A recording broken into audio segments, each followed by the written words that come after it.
Entonces vamos a terminar el directo de hoy viendo este video de Lupago sobre lo que está pasando en Venezuela con Trump, con los cargueros petroleros y la tensión que está escalando cada vez más. Yo era de los escépticos, pero parece que las cosas se están moviendo más acelerado de lo que yo creía. Los petroleros que salen de Venezuela están jodidos. Por si no lo sabéis, Estados Unidos va ya por su tercera presa de los últimos días. Un petrolero que está tratando de escapar en aguas internacionales. Estados Unidos busca interceptar este domingo un tercer buque en aguas internacionales cerca de la costa venezolana, según reportan medios estadounidenses. Bella no es solo el nombre de la protagonista de la película de Disney La Bella y la Bestia, sino que en este caso es el nombre del barco que transporta cerca de 2 millones de barriles de petróleo para mantener al agonizante régimen represor que lleva dando por culo a sus compatriotas desde hace 26 años. Hasta ahora, el régimen se creía completamente intocable, habían extendido su influencia y corrupción de manera magistral, pero imagino que no contaban con que un señor de color naranja iba a hacer de ellos el objetivo principal de su mandato, ya que se le escaparon durante su primer gobierno y todo apunta a que eso no va a volver a pasar. No, pero esto no es tanto cosa de Trump como de Marco Rubio. Yo creo que le está dándole le está dando mucho impulso a esta política, porque olvídate, él sabe que su boleto para la Casa Blanca es Venezuela y Cuba. Se quita de encima a esos dos detestables y va a ser presidente de los Estados Unidos. Y todo está en su favor para ello. Trump no se puede reelegir. Y el partido demócrata está en la mierda. Su única esperanza es el Mandani ese, y él no puede ser presidente. Ya que sí, creo que los días de Maduro están contados. Y es que una cosa era el tráfico de drogas, gracias al que los militares se financian, ya que participan activamente del mantenimiento de pasos seguros en las rutas de narcotráfico a Estados Unidos, y lo hacen a cambio de un complemento al mísero sueldo que reciben de los de arriba. Un funcionario de la Guardia Nacional asegura que a través de un supuesto ingreso de importaciones de materia prima para la producción nacional de alimentos y otros productos, camuflan la entrada de droga en grandes cantidades. Pero viendo las noticias... No, pero J.D. Vance es joven todavía, pero aquí me está diciendo Félix que, claro, J.D. Vance también tiene papeletas para ser presidente. Entonces eso, pero J.D. Vance es joven todavía y no se le ha visto mucho el plumero. El que está moviendo las cuestiones en política internacional, el que le está dando nueva fuerza es Marco Rubio. Ya será, porque imagínate, serán ahorita me imagino que el plan va a ser 8 años de Marco Rubio y luego 8 años de J.D. Vance. Ah, coño, entonces va a ser al revés, va a ser primero J.D. Vance. Entonces, ¿qué haría Rubio, vicepresidente, Dandy? Pero claro, yo creo que sería algo así: 8 años de Marco Rubio, 8 años de J.D. Vance. Ese sería el plan ideal de Trump. De este fin de semana, no puede caber duda de que nos hemos metido en la siguiente fase del estrangulamiento yanqui. Ahora mismo estamos a la espera de la confirmación de la captura del tercer petrolero por parte de los Estados Unidos en aguas internacionales, y conforme veo estas noticias me surgen varias dudas, así como algunos de vosotros en comentarios. Estas dudas giran en torno a ¿qué criterios se están siguiendo para capturar estos petroleros? ¿Qué impacto real tiene la nueva campaña sobre el régimen dictatorial venezolano? ¿Cuánto van a poder soportarlo? Y dentro de una línea más crítica de los Estados Unidos, ¿qué derecho tienen los yanquis a robar el petróleo de los venezolanos? Algo que vamos a comentar en el vídeo de hoy. Ninguno, pero ¿quién los va a detener? Ninguno, pero ¿quién los detiene, pues? ¿Quién les va a decir algo? Pero no sin antes recordaros que dejéis un like, una suscribida, una compartida, así como vuestra opinión en comentarios. Vamos a empezar por el final, porque esa es la duda más sencilla de resolver. En España hay un dicho que dice: ladrón que roba a ladrón tiene 100 años de perdón. Y es que el petróleo que Nicolás Maduro y su panda exportan no va destinado a cubrir ninguna necesidad real de los venezolanos, sino a mantener las redes que lo sostienen donde están. De hecho, el primer barco que se llevaron iba para Cuba, y por eso es que ahorita Cuba está en una crisis energética terrible. Yo votaría por J.D. Vance, senador, vicepresidente, veterano de Irak, doctorado, etc. No, J.D. Vance. La historia de J.D. Vance es increíble. Yo no sé cómo es que ese señor no tenía más preponderancia. Es como el John McCain del siglo XXI. John McCain, el piloto de Irak, no, de Corea. Es el John McCain del siglo XXI. Alto de la cadena alimenticia nacional. Es más, planteo yo... Es chamo todavía, él es muy joven, entonces claro, él va a tener un futuro político remarcable. De aquí a 10 años él va a ser presidente. Otra duda, este régimen ha sido una y otra vez rechazado por su población, desde que les hundieron en la miseria más absoluta. Una y otra vez les han dejado claro en elecciones que quieren que se vayan, pero una y otra vez el régimen sigue manteniéndose mediante golpes de estado que empiezan con amaños electorales y terminan con represión policial y militar sobre cualquiera que decida protestar. 25 años luchando contra esta dictadura y hacemos un llamado a la comunidad internacional a que actúe. Hoy fue evidente la derrota del desgraciado dictador de Nicolás Maduro.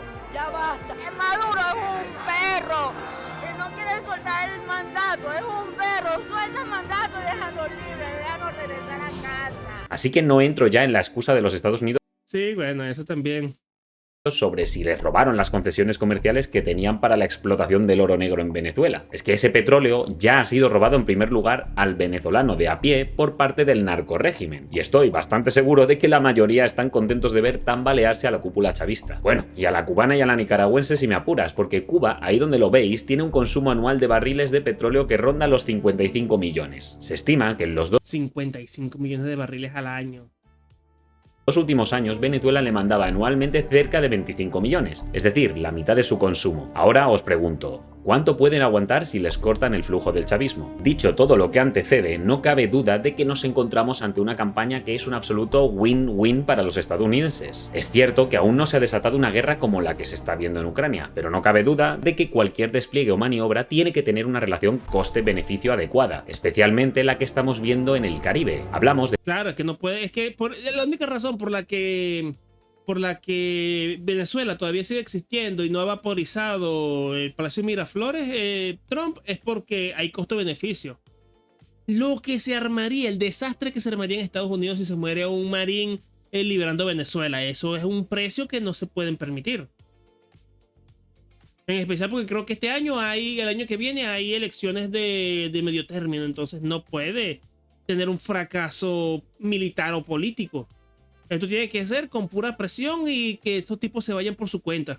cerca del 30% de la flota yankee, buques de guerra extremadamente avanzados que tienen un coste de mantenimiento astronómico. Hablamos de combustible, municiones, comida y suministros básicos que cuestan un absoluto pastizal. Ya se ha hablado de contratos de suministro para esta flota que van hasta bien avanzado el año 2026. Más aún cuando vemos que no están ahí tocándose las pelotas, sino que están activamente cazando narcolanchas y que ahora han empezado a capturar petroleros. Mantener este tipo de músculo en movimiento cuesta mucho dinero y normalmente... Y bueno, están requisando y están literalmente expropiando el petróleo. Estados Unidos se lo está quedando.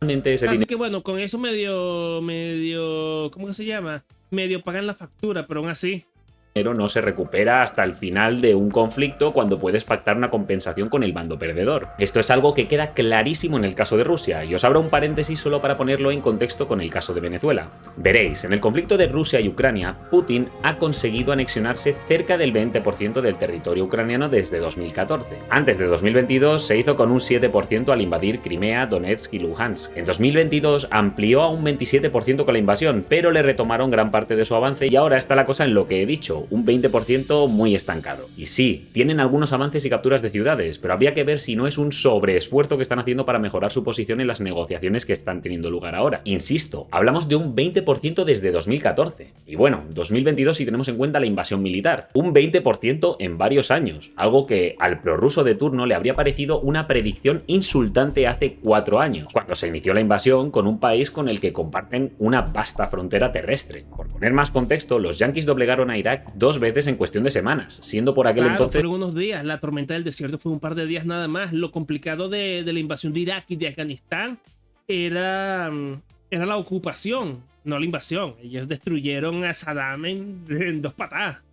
Es uno de los ejércitos más grandes del planeta, y teniendo en cuenta que estaban al otro lado del planeta. No entro a tratar cómo se mantuvo, hablamos de doblegar con poderío militar. El caso es que Putin no está sacando rédito económico real del territorio que ha capturado hasta ahora. No solo se ha jodido a nivel económico con las sanciones y congelación de activos en el extranjero, es que, como digo, no está sacando beneficio económico real de lo que lleva de conquista. Lo más rentable que está pudiendo exportar de Ucrania es la agricultura, y la saca de manera irregular, con dependencia en seguridad militar y todo ello presionado por sanciones. minería e industria lo tiene también jodido, porque las minas están dañadas o inundadas, las fábricas destruidas y por supuesto falta mano de obra cualificada para operarlas. Sin contar, de nuevo, con la dificultad para exportar por las sanciones. Que sí, que tiene un valor potencial muy alto a largo plazo, pero cuando te estás ahogando en bajas militares, vehículos, suministros, petróleo, refinerías perdidas, no resulta reconfortante pensar en unos años más tarde, si no llegas a unos años más tarde. Es decir, hablamos de un conflicto en el que el coste militar es enorme, pero es que el coste civil también es gigantesco, porque tienes que mantener a la gente que está en una región en guerra, región de la que no estás sacando dinero ni recursos como para que te compense por el momento.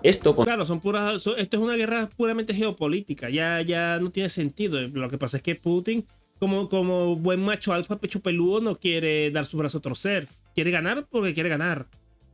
Recuerden cuando creíamos que Rusia era comparable a Estados Unidos. Es comparable única y exclusivamente en el apartado nuclear. La única razón por la que no han metido la mano y aplastado a Rusia es por el miedo a que lance los misiles nucleares. Y Putin amenaza cada 3 patadas con eso. Y sirve, porque en estos días, hablando que estuvimos hablando hace rato de la Unión Europea se cagó. Iba a usar los fondos expropiados de los bancos rusos para darles celos a Ucrania, y Putin dijo, esto es caso de guerra. Y se echaron para atrás la Unión Europea, empezando por Pedro Sánchez. ¿Por qué será? Qué extraño que Pedro Sánchez esté a favor de Putin.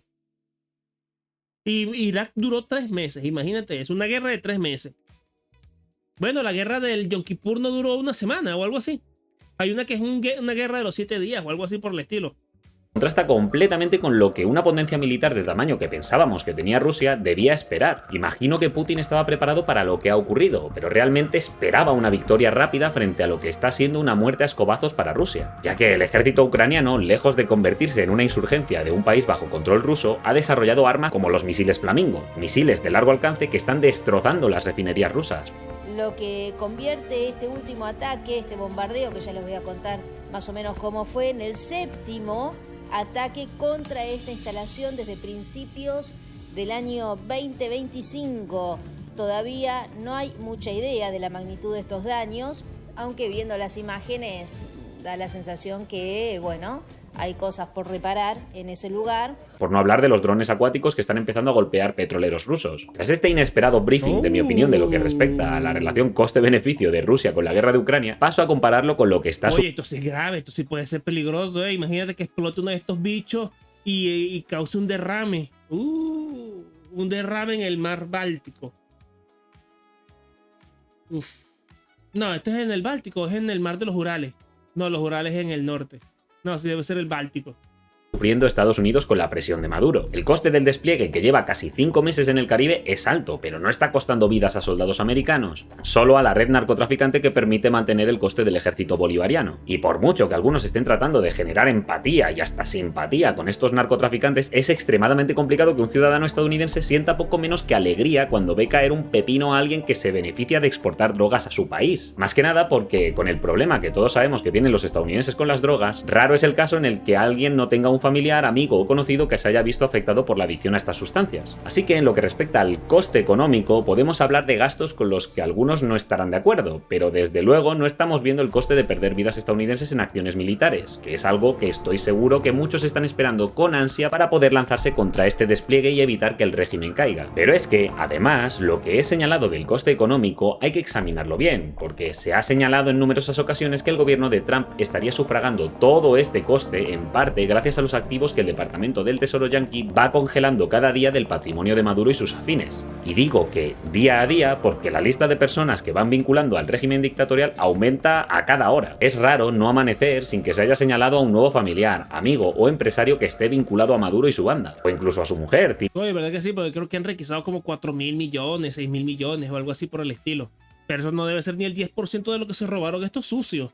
Cilia Flores, que está viendo cómo cada vez más familiares se van sumando a la lista de narcoterroristas. El Departamento del Tesoro anunció hoy nuevas sanciones a individuos en el entorno familiar de Nicolás Maduro y su esposa Cilia Flores. Hablamos de Carlos Malpica Flores, sobrino de Cilia, así como su madre, que es la hermana de Cilia Flores, Eloísa Flores, su padre Carlos Evelio Malpica, su hermana Irani Malpica, también su esposa Damaris Hurtado y su hija Erika Malpica Hurtado. Es decir, hace tan solo 2 días Estados Unidos ha sancionado a 7 individuos acusándolos de ser responsables o cómplices en transacciones corruptas dentro del régimen de Venezuela. Así se prohíbe. ¿Y dónde tienen toda esa plata? Oh, en Estados Unidos, en Miami, como dice Johnny. Oh, qué rico el socialismo, pero desde una mansión en Miami.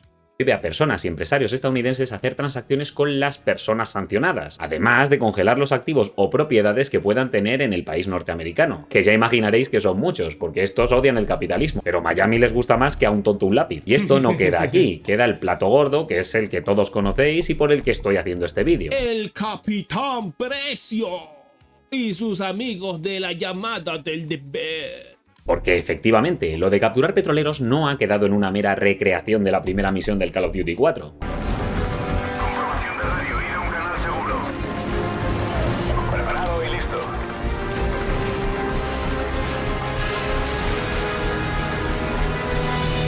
Desde hace 10 días van 3 petroleros y el motivo por el que os he puesto el contexto de Rusia es precisamente porque vamos a analizar cómo Estados Unidos sí está compensando económicamente el estrangulamiento al régimen de Nicolás Maduro, ya que los petroleros incautados se estarían llevando a Galveston, Texas. La zona forma parte del mayor conglomerado energético del mundo. No es que sea el puerto petrolero más grande en sí mismo, pero sí está integrado en la red logística de petróleo del Golfo de México, o bueno, el Golfo de América, como diría la administración Trump. El petróleo de estos barcos, que ronda los 2 millones de barriles, será extraído y tras un proceso judicial breve en el que se justificará que por estar en barcos sancionados debe ser confiscado, se lo quedarán los propios yanquis y pasará a la red petrolífera estadounidense para acabar en alguna refinería de la zona. Trump efectivamente está jugando a piratas del Caribe para llanto y desgracia del régimen chavista, que ve impotente cómo su principal vía de financiamientos se le escapa entre las manos. Y yo creo que aquí se verá más el peo, porque Maduro dijo en su alucinada suprema que los petroleros iban a ser escoltados por barcos de la Armada. Entonces imagínate, apenas vean acercarse un helicóptero, un Black Hawk, un portaaviones, eso se cagan en chancletas.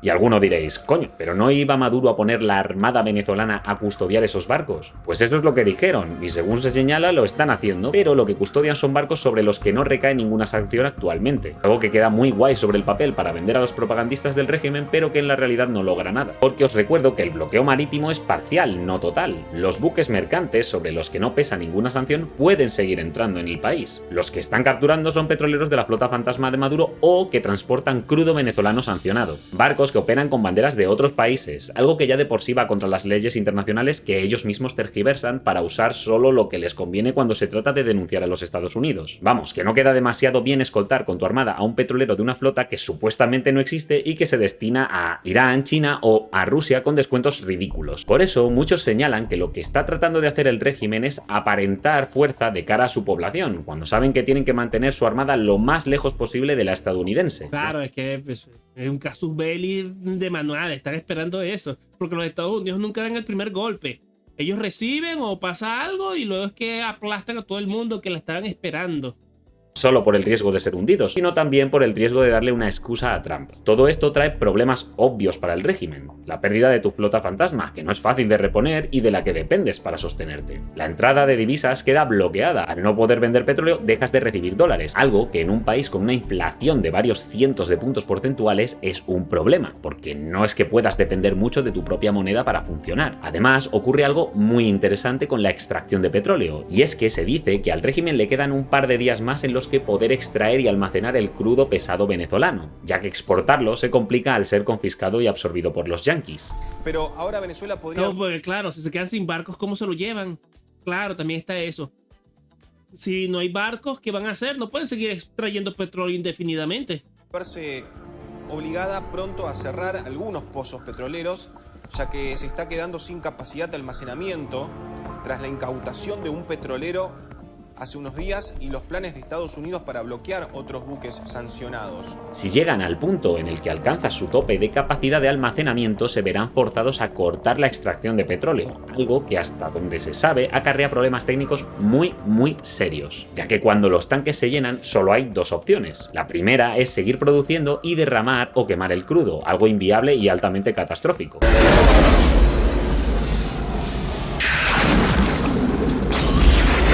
Expropiese.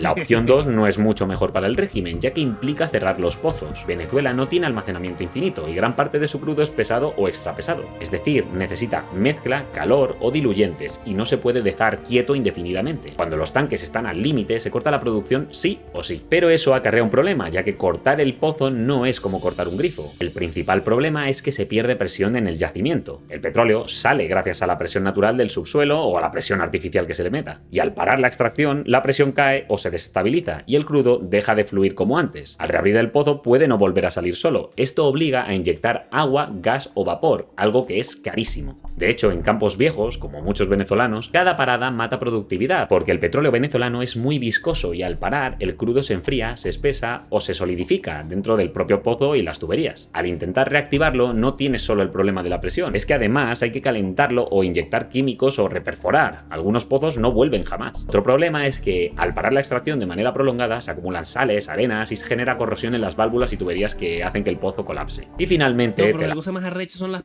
plantas esas petroleras que hay en mitad del océano, ¿eh? Eso es lo más ciencia ficción que puede existir en el mundo humano, en el mundo actual.